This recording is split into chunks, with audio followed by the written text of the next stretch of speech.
لازم اشرب امريكانو كل يوم.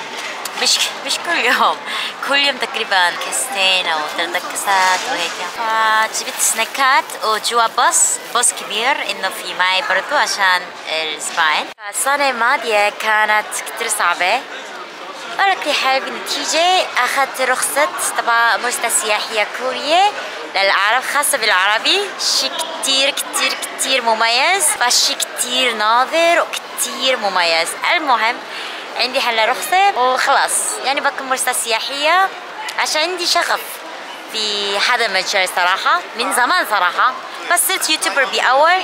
بعدين هلا بدي أعمل زي بيزنس بنفس الوقت بدي أكون مرسى سياحية عشان أنا بحب ناس، أشوف ناس جداد، وأنا مرة اكستروفرت، يعني مرة نشيطة زيادة.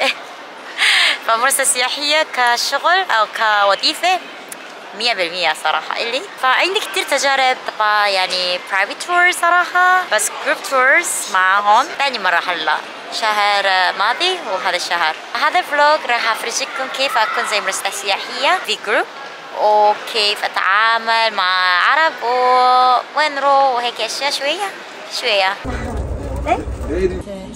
تندر سالاد 5.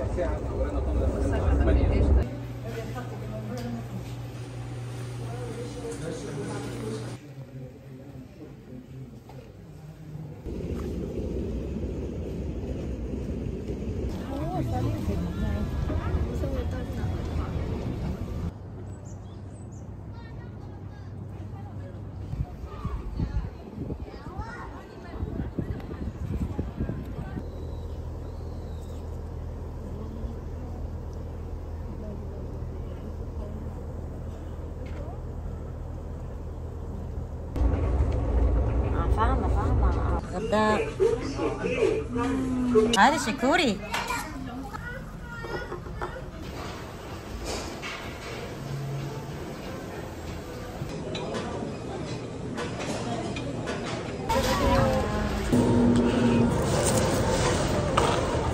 آخر يوم.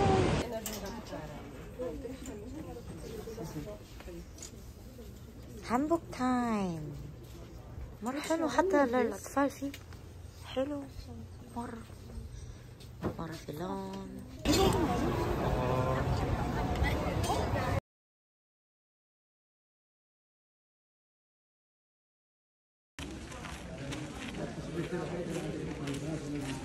فهلا تقريبا الساعة 2 بس.